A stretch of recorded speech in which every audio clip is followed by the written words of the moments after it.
Hello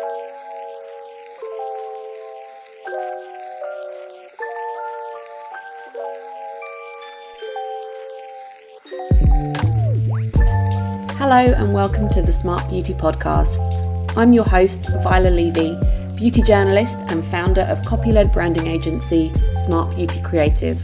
We're here to create your brand voice and craft the story behind it. Hello and welcome to today's episode. I'm chatting with Andraya Kenton, serial entrepreneur behind multi-seven-figure jewellery companies Celeste Star and meme.london, and her newest venture, Luna Rocker, which she runs with her stepdaughter Tabby. Luna Rocker is a chic, reusable facial roller made from volcanic lava rock that is reimagining the traditional blotting paper and is honestly a godsend for oily skin. You can use it over makeup, and it's something you'd actually be proud to pull out of your handbag.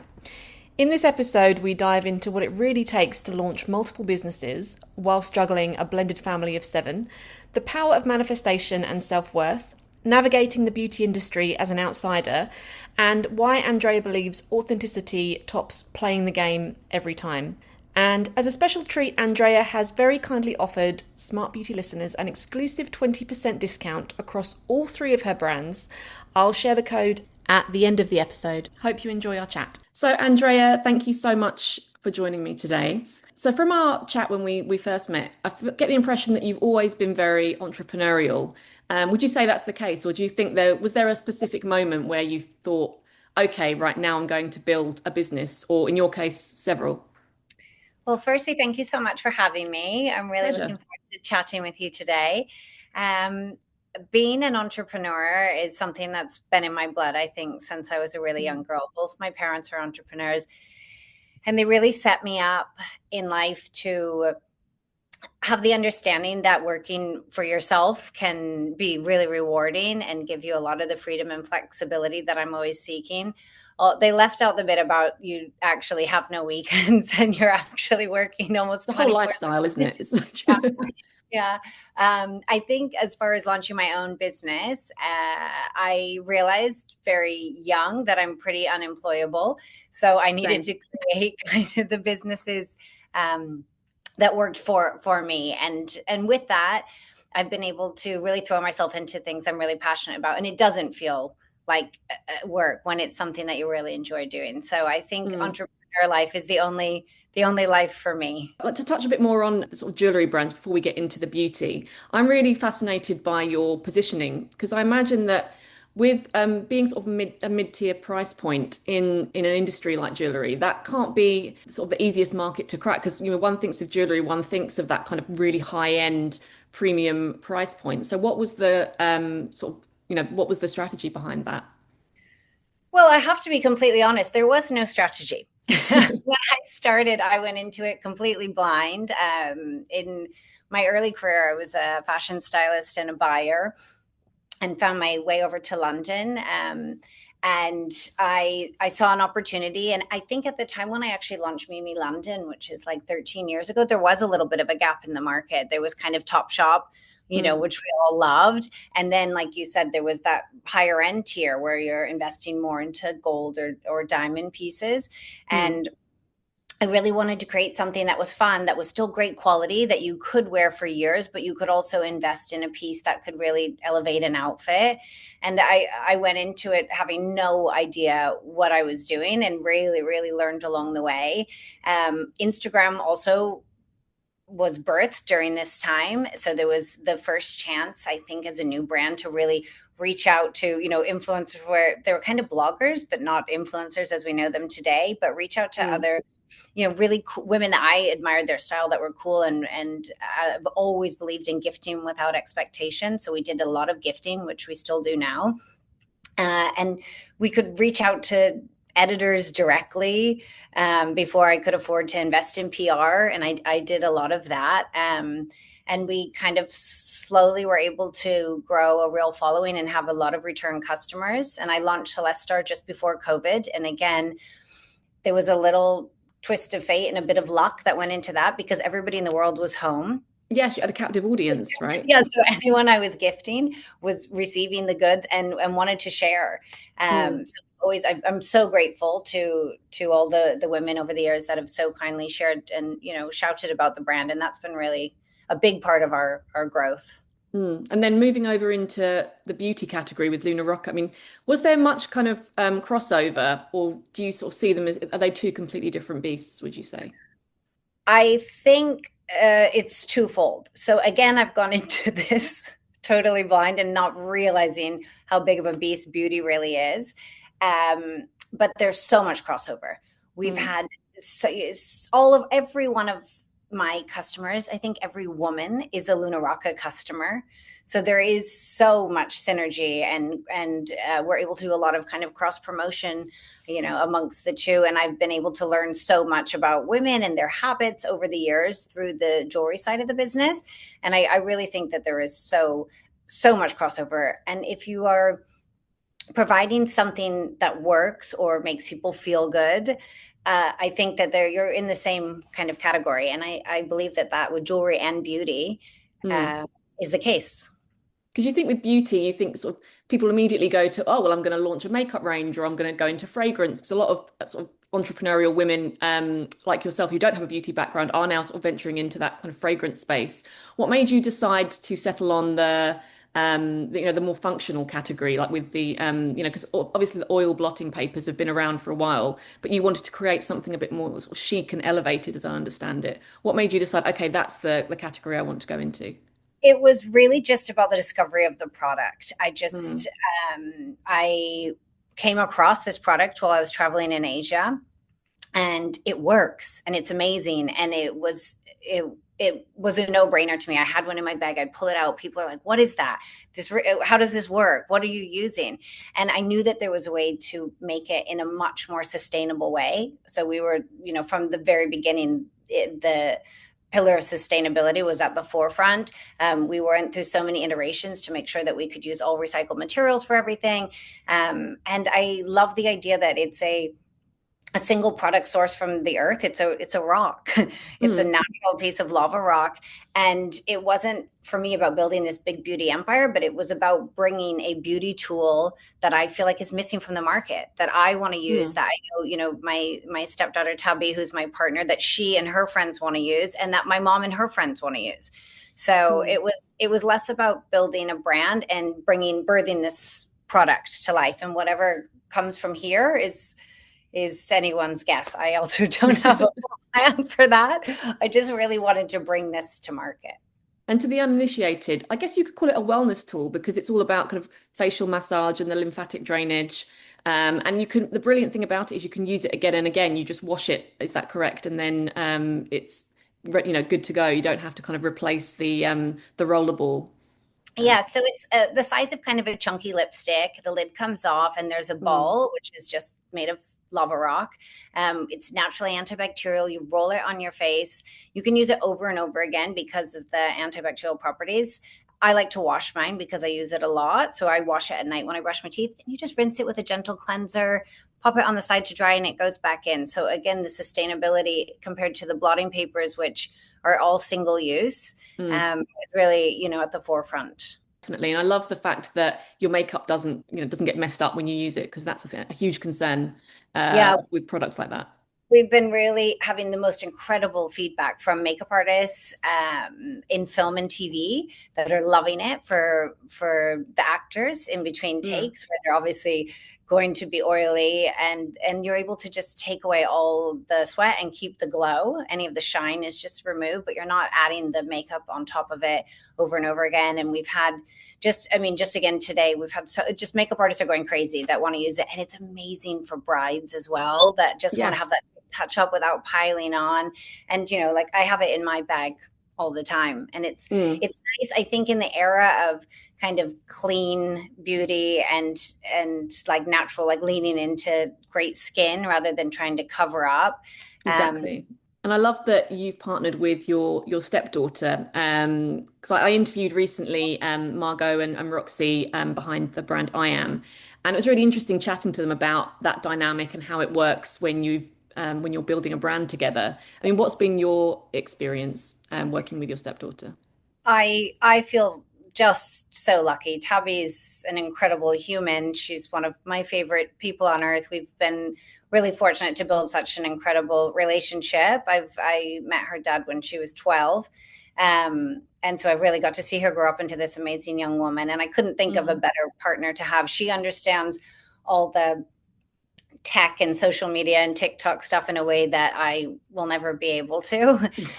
She's just wildly creative, which is always so inspiring. And it's just been really such a joy to get to build this business and one of our jewelry brands, Stacked. We've worked really side by side on.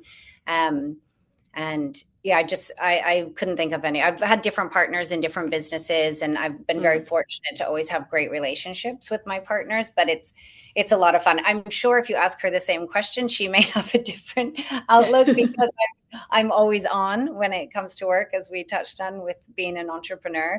So often, it's dinner time and she probably would like to switch off a little. And anytime I get a chance to talk about work stuff with her, I always am. But it's been just one of the greatest joys I've had is getting to work alongside her on these businesses. And in terms of like your own personal mindset growth and challenges that you've encountered throughout the course of your career, what really sort of jumps out for you? Because I feel like you can't work on your business without working on yourself, as I've discovered, and having to deal with stuff that you'd rather not have to deal with. But things sort of do crop up and you think, okay, I really need to, get over that or work through that. I mean, what's it been like for you? Well, as you said, it's a journey. It is. And I am very lucky living in Bali with my family, that it provides a space where you can work on yourself all the time. There is a yoga class or a sound healing or breath work or a life coaching session available at all times. For me, one of the main things that I'm always working on is patience.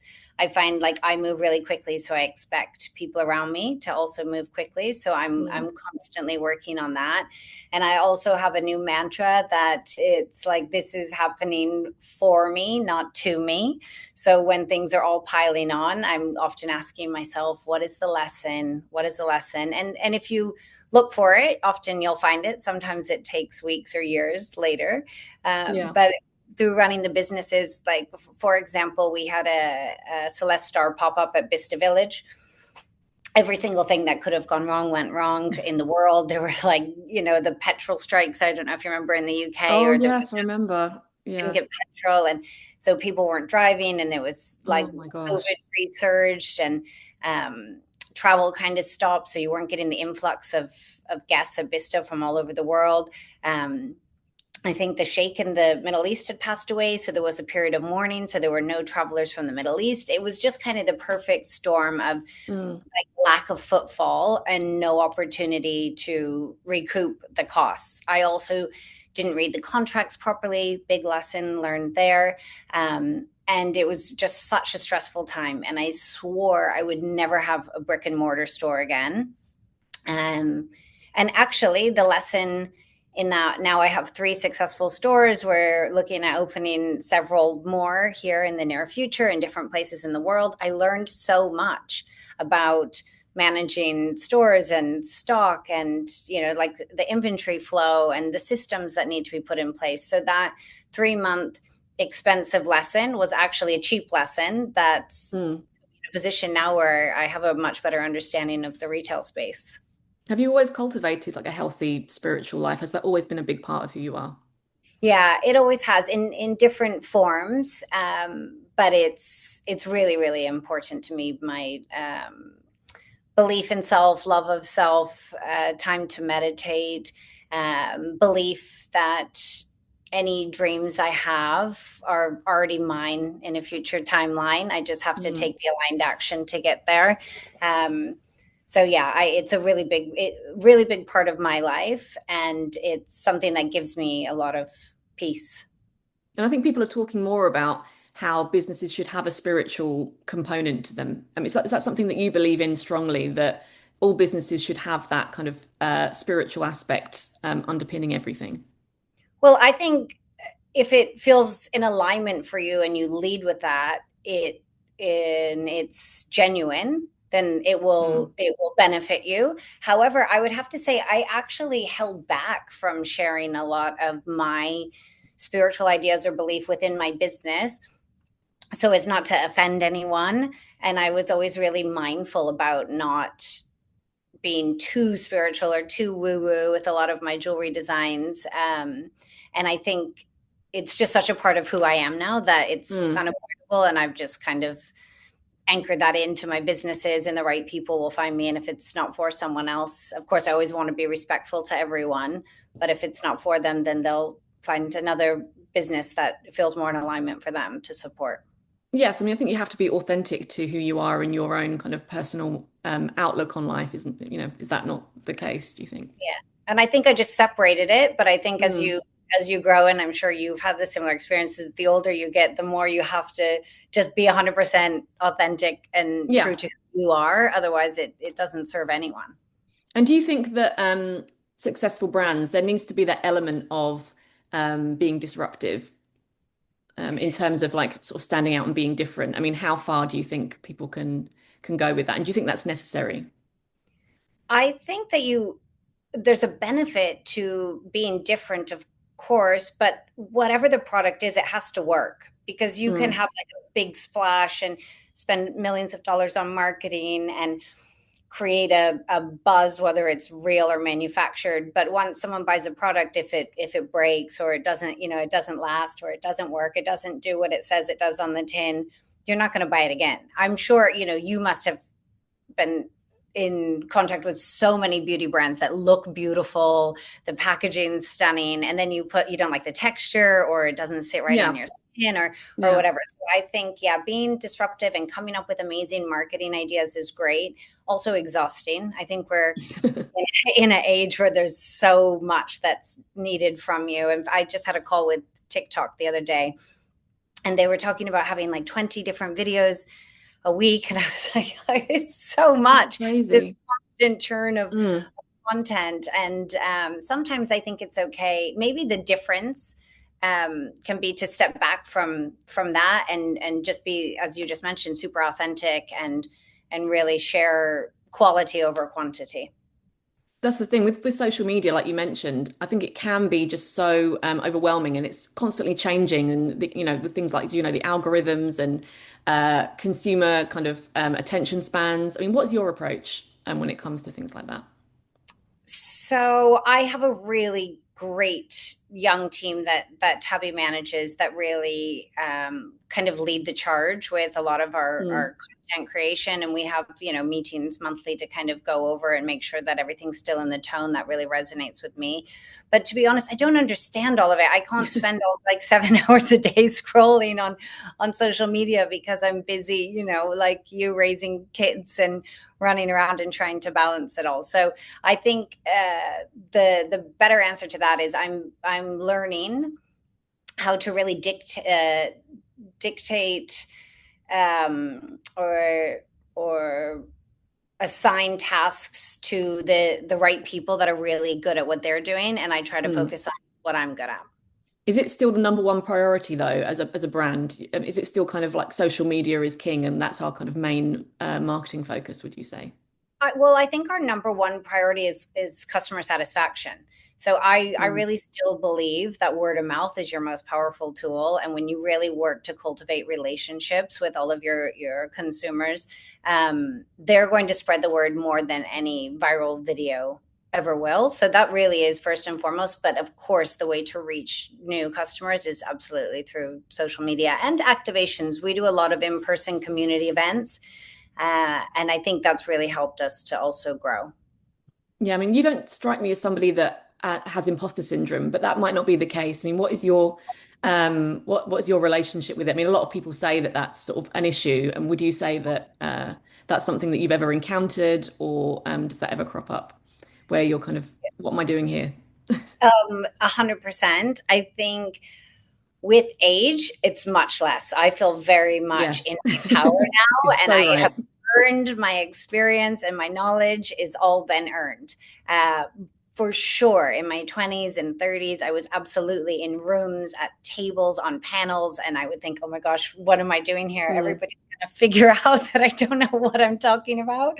And now I think there's a lot of power in owning what I do and don't know, and asking questions and not being afraid to ask when I don't know or don't understand something. Again, in my 20s, I think quite often I pretended like I always understood everything, because you didn't want to look stupid if you No, didn't know something. exactly.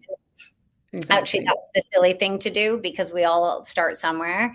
But I would say definitely now it's not something that I suffer from as much, but it's 100% something throughout the years, of course, that I quite often really felt out of place, or Mm.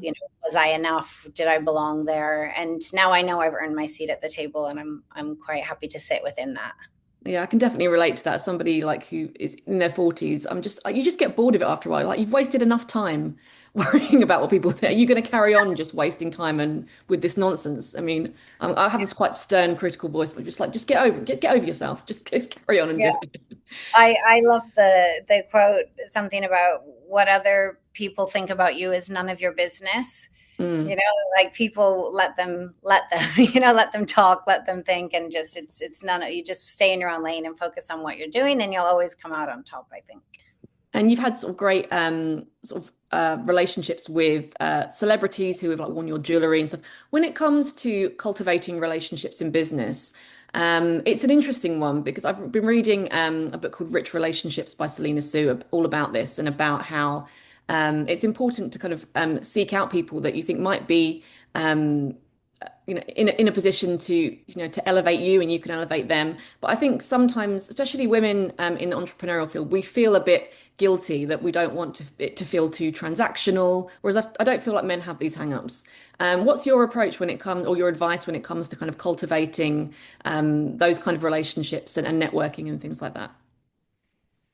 So maybe twofold. I have a lot of relationships I've had for decades now, Mm. with women, and I've been very careful my whole life to really surround myself with people that are always going to speak my name when there's an opportunity in a room that I'm not in, and I will always do the same for them. So I think you kind of get from relationships what you put into them, For and sure. I really have an incredible group of strong women around me. And as far as cultivating new relationships, I think it's so important. Networking, your network is your net worth. I always make sure that I'm checking in with people, again, supporting people from afar, even when you don't want anything from them. And people Mm. see that, and then they are happy to help you out, whether it's sharing a new launch or an article or a product, or cheering them on or wishing them happy birthdays. And one of the amazing things about social media is you really can reach out to people and find people that you admire, that you look up to. And I've had younger girls reach out to me that are starting in the jewelry industry or fashion industry, and I admire them reaching out and asking for help, and I'm always happy to give it, and vice versa. I've definitely reached out to lots of women, especially in the beauty industry where this is new for me. I think Mm. you're talking about some of our hangups and lessons. One of my challenges is asking for help. Even when it comes to, if I was running late for school, I wouldn't even want to text a school mom and say, "Oh, can you grab the kids?" Like, I always want to do everything Yes. by myself. I think a lot of And us have that yeah, have that and it's a stumbling block. real, and it's something just this year I committed to myself I was going to ask for help. And hallelujah, imagine what happens. People are happy to Mm. help you. And I have reached out to so many amazing women in the beauty industry, and the response I've had has been incredible. People I think are generally good and kind, and if you Yes. ask for help, they'll help you. So I definitely think it's important um, to give as good as you get, and always be there for others, and others will be there for you. And I think there's absolutely nothing wrong with networking. I think it's super Mm. important to do that. It's just, as long as you're also willing to help others along the way, I think is when you really, it's a perfect lineup. No, exactly. And I'm sure that when you're sort of moving in those circles with kind of celebrities and like high net worth individuals, there can be times where there are people who maybe don't show up in good faith or don't have the best intentions, and it can feel a bit sort of transactional. And how do you kind of managed to sort of navigate that and sort of keep that integrity, as it were? I think authenticity is pretty easy to spot from a Mm, mile away for most people, on both sides. And if people are showing up that are just out for themselves, you can spot that. And, I most yeah. certainly want to be one of those people. So I think it, people don't get to those positions without being pretty good at reading people. So I Mm. think, it's important when you are asking for help, you do it with sincerity, and people spot it otherwise. Yeah, because people say things like, "Oh, well, you have to play the game and do that." Do you believe in that, or do you think it's just a case of being authentic and knowing that the right people to focus all of your energies on?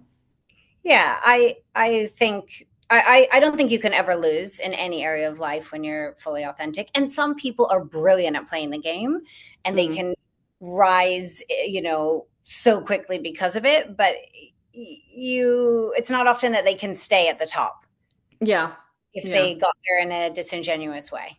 And for like young entrepreneurs who may be listening, whose house might be metaphorically on fire and they're trying to stay calm, what would your advice to them be? Breathe. There's so many kinds of breathing, box breathing, Wim Hof. Just take some time to slow down and breathe, and everything is always okay. Everything always works out in the way that it's meant to.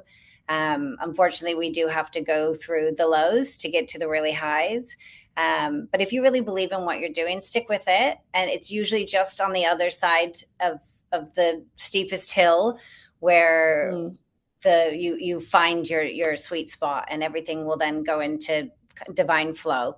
So stick with it, and don't give up. And I always say to my kids, if it were easy, everyone would do it. So it's not a path for everyone being an entrepreneur, No, and there definitely are not. a lot of highs and lows, but stick with it, and you'll be Mm. pretty amazed at what will happen on the other end. Because you're really big into manifesting. Before I let you go, I'd love to kind of ask what your approach to manifesting is, because there's a lot of kind of conflicting information about it, isn't there? And it's not just a case of writing a laundry shopping list of what you're after, and the universe will deliver it. But yeah, tell me a little bit about your journey So with that. there's there's a few things. One, if you haven't heard of human design, look it up. I'm a Um, projector. okay. I'm a What are manifesting you? generator at 6'3". Jenna Zoe has an amazing app called Align. You can put in your time of birth and check it all out. It's really mind blowing. If Mm, I'm not massively into astrology, this is different but similar, and it's just we use it in the business. Tabby and I do like business coaching with our different human designs to see how we can both support each other, how we work best together. She needs time to go and rest and recharge. She's a generator, where I can kind of keep going. So I have to mm, respect her time and space for that. Within human design, some people are specific and some are non-specific manifestors, which is why there can be a totally different path towards manifestation for you and for me, possibly. Um, so that's something I would look into for people, because I really think human design's excellent. I have a good friend called Mona. She's a wizard at this. She's brilliant. I'm happy to share her details with you. And two, the real kicker is you have to believe you are worthy of whatever it mm, is that you are manifesting. If you put a cap on what you are worthy of, that is the limit as to where you will get with anything in love, with in friendships, in success, anything. If you don't believe you're worthy of it, then it's impossible for you to attract it, I believe. So that is the real way to make a difference, is to figure out where your limits, where your blocks are, and break through mm. those, and then you'll find you really can call in whatever you want. So it's that idea of acting as if you already have got the thing that you are, striving for. And do you think you have to kind of necessarily strive for it, or is it just a case of believe and receive, in your opinion? Because obviously you I have to do something. You can't just sit there Yeah, and expect I it. But think I think there's a like you said, it is such a minefield, and there's some people's school of thought is you just kind of think about it, you put it out there, and it will just mm, show up. And sometimes that happens. Sometimes you can literally think of something and you'll get an email with an opportunity. But then in order to bring that to fruition, you have to work for it. So, you can call in all these amazing opportunities, but often it's the 100,000 pounds doesn't just get delivered in a suitcase to your house, to do it. No. You have to put in the work. So I think it's a real mix of everything, but I really believe it all comes back to your self-worth and working through whatever it is that's kind of maybe stopping you from calling in what you want. And what's so exciting about that is you can decide instantly to make that change. Like if somebody wants to lose 10 pounds, that doesn't instantly happen. You have to watch what you're eating. You have to exercise. You have to do all these things. You can literally wake up on a Tuesday and say, today is going to be different. I'm going to think differently. And everything can change in an instant. And actually, it makes me feel good manifesting it. I think it's just worth doing for that reason alone, that I just feel more relaxed. And yeah, it's going to happen. It's going to, it's all going to align. And it's because I feel like, it's better than panicking about it, because that's not really going to help the situation anyway. So I feel like it's worth doing for that reason, regardless of the outcome. Because then you're kind of in a place, the panic is like in a place of lack. And it's hard to, like anything, when people are like, oh, I'm never going to meet my husband, or I'm never going to be successful, or I'm never going to have this opportunity. It's really hard to shift into abundance if you're starting your day with the mentality of lack. No, for sure. So, and I love a big board. I've got a big like arts and crafts cut and paste magazine. Yeah, my vision board is a bit chaotic at the moment. It's just behind my laptop at the moment. But yes, I do love a board as well. I think it's so important. Well, Andraya, thank you so much for chatting with me. I appreciate you're a very busy lady, so really grateful for you taking the time. Thanks so much for having me. It's lovely to chat with you as well.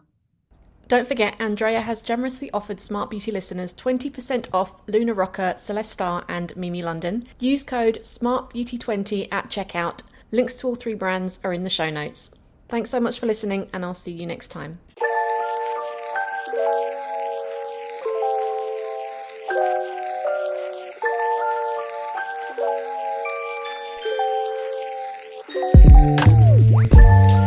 I hope you enjoyed that episode. All links will be in the show notes, and feel free to visit smartbeautycreative.com or visit us over on Instagram to find out more about what we do. And if you enjoyed listening, please don't forget to rate and review Smart Beauty on iTunes, as it helps people find us. See you next time.